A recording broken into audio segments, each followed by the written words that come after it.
आज हम पढ़ेंगे the structure and role of skin के बारे में। तो अगर हम स्किन की बात करें, स्किन क्या है? स्किन वो ऑर्गन है जो बॉडी को प्रोटेक्ट कर रहा है और उसकी आउटर साइड पे प्रेजेंट है। अगर हम उसके स्ट्रक्चर की बात करें तो जैसे ये आपके सामने एक डायग्राम है, ये स्किन की है। और अगर हम इसको देखें तो इसको हम डिवाइड कर सकते हैं 3 लेयर्स में। जो सबसे पहले बात करेंगे आउटर लेयर की, उसे कहा जाता है एपिडर्मिस। उसके बाद मिडल जो लेयर है, वो जो थिक लेयर है, उसे कहा जाता है डर्मिस। और जो हम बात करते हैं बिल्कुल एंड पे प्रेजेंट है, उसे कहते हैं हाइपोडर्मिस। अगर हम बात करें अपर साइड से, तो जो आउटर सेल प्रेजेंट है वो क्या है? वो डेड केराटिनाइज सेल हैं, जिनकी वजह से वाटर लॉस और गेन को कंट्रोल किया जाता है। क्योंकि हम बात करेंगे टेरेस्ट्रियल एनवायरनमेंट की, तो टेरेस्ट्रियल एनवायरनमेंट में ऑर्गेनिजम्स को जो सबसे बड़ा प्रॉब्लम फेस करना पड़ा वो ये कि जो वाटर है वो इवेपोरेट ना हो जाए। तो ये जो स्किन है, इसका क्या काम है? ये वाटर को कंजर्व भी करती है। लेकिन उसके साथ साथ इसमें जो स्ट्रक्चर प्रेजेंट है वो कौन से हैं? इसमें नर्व सेल्स प्रेजेंट हैं। ये जो नर्व सेल्स हैं ये क्या करेंगे? इनके पास टेम्परेचर रिसेप्टर्स हैं जो डिटेक्ट करते हैं टेम्परेचर में चेंज को, मतलब बाहर सर्दी है या गर्मी है तो चेंज को डिटेक्ट करने के लिए नर्व्स प्रेजेंट हैं। उसके साथ अगर आप देखें तो स्किन में ग्लैंड्स प्रेजेंट हैं, जिसमें हम बात करते हैं कौन कौन से ग्लैंड्स हैं। स्वेट ग्लैंड्स, जो कि स्वेटिंग करते हैं, मतलब जो पसीना आता है वो इन ग्लैंड्स की वजह से है। उसके अलावा अगर हम सेकंड बात करें, जैसे ग्लैंड्स, एक तो स्वेट ग्लैंड्स हैं और जो सेकेंड टाइप के हैं उन्हें कहा जाता है सिबिशियस ग्लैंड। जो सिबिशियस ग्लैंड्स हैं इन्हें ऑयल ग्लैंड्स भी कहा जाता है, क्योंकि आप अगर देखें तो स्किन के ऊपर जो ऑयल होता है, जिसे हम कहते हैं कि ऑयली सी होगी, वो किस वजह से होता है? वो सिबिशियस ग्लैंड की वजह से होता है।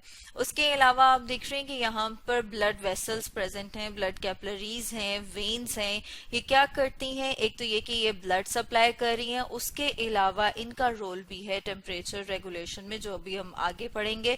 और उसके बाद आप देख रहे हैं यहाँ पर मसल प्रेजेंट हैं। ये जो मसल है वो किसके साथ अटैच है? जैसे आपको नजर आ रहा है कि स्किन के ऊपर हेयर है, और ये जो हेयर है, जो बाहर वाला एरिया है जो हमें स्किन के ऊपर नजर आता है, इसे हेयर शाफ्ट कहा जाता है। और जो स्किन के अंदर है, जैसे हम बात करें ये, तो इसको क्या कहेंगे? इसे स्किन रूट कहते हैं। यहाँ पर जो मसल प्रेजेंट है इसे इरेक्टर मसल कहा जाता है, और इसके मसल की वजह से ये जो हेयर है ये या तो स्ट्रेट रहता है या फिर फ्लैट हो जाता है। ठीक है। और उसके साथ अगर हम बात करें हाइपोडर्मिस की, तो हाइपोडर्मिस में फैट्स की लेयर है, और ये जो फैट्स हैं ये आइसोलेशन में काम करते हैं। मतलब अगर हम कहें कि लॉन्ग टर्म हीट को कंजर्व करना है या उसको रिलीज करना है, तो उसमें फिर फैट्स का बहुत इंपॉर्टेंट रोल है। अगर हम इसके रोल की बात करें कि स्किन का क्या रोल है थर्मो रेगुलेशन में, तो बॉडी का जो ऑप्टिमम टेम्परेचर है, अगर हम ह्यूमंस की बात करें तो जो ह्यूमंस का ऑप्टिमम टेम्परेचर है वो 37 है। बट ऑप्टिमम टेम्परेचर हम किसी भी ऐसे टेम्परेचर को कहते हैं जिसमें हम कहते हैं कि जो सेल्स हैं वो नॉर्मल फंक्शन परफॉर्म करते हैं, जो उसका सेट पॉइंट है वो 37 पे है। ठीक है। अगर जैसे हम कह रहे हैं ये क्या है? ये उसका ऑप्टिमम टेम्परेचर है, और जैसे ऑप्टिमम तो हम लिखा हुआ है, और ये क्या है? सेट पॉइंट है। और अगर इस सेट पॉइंट में इंक्रीज या डिक्रीज हो जाएगा तो फिर क्या होगा? जैसे अगर हम बात करें कि टेम्परेचर इंक्रीज हो जाए, तो इंक्रीज होने के रिजल्ट में मैसेज जाएगा ब्रेन को, और ब्रेन क्या काम करेगा? ब्रेन जो है उसको डिटेक्ट करेगा। जैसे हमने बात की कि जो स्किन है उसके पास नर्व्स प्रेजेंट हैं, वो जो नर्व्स हैं वो टेम्परेचर चेंज को डिटेक्ट करके मैसेज भेजती हैं ब्रेन को, और फिर जो ब्रेन है वो एक करेक्टिव मैकेनिज्म स्टार्ट कर देता है। करेक्टिव मैकेनिज्म में क्या होगा?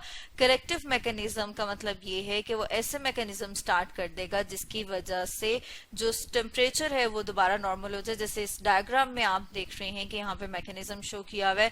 ये जो हमने बात की थी ऊपर डायग्राम में कि कौन से ग्लैंड्स हैं, ये स्वेट ग्लैंड्स हैं। और स्वेटिंग क्या होती है? जैसे हम कहते हैं पसीना आना, मतलब वाटर जो है वो इवेपोरेट होता है। जैसे इस डायग्राम में आप देख रहे हैं कि क्या हो रही है? इवेपोरेशन। ठीक है, हम साथ में लिख लेते हैं कि यहाँ पर इवेपोरेशन हो रही है। ठीक है, इवेपोरेशन हो रही है। उसके साथ साथ जो सेकेंड यहाँ पर मैकेनिज्म होता है वो रेडिएशन का। रेडिएशन का क्या मतलब है? जब हम कह रहे हैं कि हीट लॉस होती है रेस के थ्रू या वेव्स के थ्रू, तो उस प्रोसेस को हम कहते हैं रेडिएशन। ठीक है, जैसे यहाँ पर इन्होंने शो किया हुआ है रेडिएशन। अब ये जो रेडिएशन है वो किस तरह से हो रही है, क्योंकि हमने बात की थी कि स्किन में ब्लड वेसल्स प्रेजेंट हैं। ये ब्लड वेसल्स जो हैं ये डायलेट कर जाती हैं और ब्लड फ्लो स्किन की तरफ ज्यादा हो जाता है, और उसकी वजह से जो हीट है वो रेडिएट कर जाती है बाहर आउटर इन्वायरमेंट में। ठीक है, थर्ड एक और स्टेप है जिसके जरिए से हीट इंटरनल बॉडी से एक्सटर्नल बॉडी में जाती है, उसे कहा जाता है कन्वेक्शन। ठीक है, हम यहाँ पे साथ लिख लेते हैं कि उसे क्या कहते हैं, उसे कहते हैं कन्वेक्शन। अगर हम कन्वेक्शन की बात करें, कन्वेक्शन क्या है? कन्वेक्शन वो मैकेनिज्म है जिसके जरिए से एयर करंट्स के थ्रू जो हम बात करते हैं कि हम साथ लिख लेते हैं एयर करंट्स। ठीक है, एयर करंट्स के थ्रू जो हीट है वो बॉडी से बाहर मतलब मूव करती है, और उसमें किसका रोल है? जैसे आप हेयर को देखेंगे कि ये जो हेयर है वो ले डाउन हो गया है, हेयर फ्लैट हो गया है। ठीक है, यह हम यहाँ पर लिख लेते हैं कि क्या हो गया है, हेयर फ्लैट हो गया, और हेयर के फ्लैट होने की वजह से वहां पर अब एयर ट्रैप नहीं होगी, बल्कि जो हीट है वो बॉडी एयर करंट्स की मदद से बॉडी से बाहर रिलीज हो जाएगी, और इस प्रोसेस को कन्वेक्शन कहा जाता है। तो मतलब हीट जो है वो किस किस तरह से बॉडी से मूव कर रही है, एक तो हमने बात की कि एवेपोरेशन से, ठीक है, सेकंड हमने बात की कि रेडिएशन से, और थर्ड जो हमने बात की थी कि वो किस तरह से हो रही है, वो कन्वेक्शन से। ठीक है, मतलब अगर ऑप्टिमम टेम्परेचर को मेंटेन करने के लिए ये स्टेप्स इन्वॉल्व हैं। लेकिन अगर हम बात करें कि डेविएशन तो हो रही है, लेकिन डेविएशन इस तरह से हो रही है कि जो टेम्परेचर है वो डिक्रीज कर जाए। ठीक है, ऑप्टिमम टेम्परेचर से अगर टेम्परेचर डिक्रीज कर गया है तो उसके रिजल्ट में क्या क्या होगा, दोबारा से क्या होगा, मैसेज जाएगा ब्रेन को, और ब्रेन जो है वो करेक्टिव मैकेनिज्म स्टार्ट करेगा। क्यों? ताकि सेट पॉइंट को मीट किया जा सके।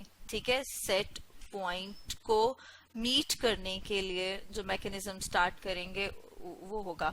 और इसमें कौन कौन से आ जाएगा? अगर हम बात करें कि ये स्ट्रक्चर ऑफ, जैसे ये स्किन का स्ट्रक्चर आपके सामने है, यहाँ पर हमने बात की थी कि आउटर एपिडर्मिस है, उसके बाद डर्मिस एंड देन हाइपोडर्मिस है। ठीक है, और यहाँ पर अगर टेम्परेचर डिक्रीज हो गया और उसके बाद ब्रेन को मैसेज चला जाता है, ब्रेन जो करेक्टिव मैकेनिज्म स्टार्ट करता है उसमें वो क्या करेगा, जो स्वेट ग्लैंड्स हैं जैसे हमने बात की थी लास्ट में कि वो क्या करते हैं, वो स्वेटिंग स्टार्ट कर देते हैं, लेकिन यहाँ पे वो स्वेट सिक्रीट नहीं करेंगे। ठीक है, क्यों नहीं सिक्रीट करेंगे? ताकि जो हीट है उसको कंजर्व किया जा सके। हम लिख लेते हैं क्या करते हैं, दे डू नॉट सिक्रीट। ठीक है, हम लिख लेते हैं कि ये क्या करते हैं, SECRETE, do not secrete sweat. ठीक है, उसके बाद अगर आप ये हेयर को देखेंगे, जैसे हमने बात की थी कि कन्वेक्शन की, तो कन्वेक्शन क्या था? कन्वेक्शन जो थी उसमें हमने बात की थी कि जो हीट है उसकी मूवमेंट होती है एयर करंट्स की मदद से। ठीक है, अब यहाँ पर जो कन्वेक्शन है वो किस तरह से होगी कि ये जो हेयर है वो इरेक्ट हो जाएगा। हम साथ में लिख लेते हैं कि क्या हो जाएगा, हेयर इरेक्ट हो जाएगा।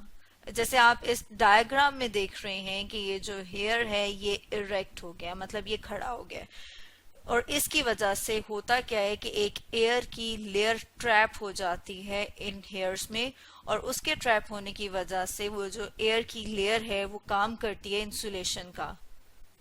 इंसुलेशन का मतलब ये है कि जो बॉडी की हीट है वो अंदर रहेगी और वो बाहर मूव नहीं करेगी। जैसे हमने ऊपर बात की थी कि जो हीट है वो रेडिएशन से भी मूव कर जाती है आउटसाइड पे, तो इस चीज को कैसे ओवरकम किया जाता है कि जो रेडिएशन है वो ना हो, उसके लिए जो ब्लड वेसल्स हैं वो कंस्ट्रिक्ट कर जाती हैं। इस प्रोसेस को हम कहते हैं वेजो कंस्ट्रिक्शन, कि जो ब्लड फ्लो उसको स्किन की तरफ रोका जाता है ताकि रेडिएशन ना हो।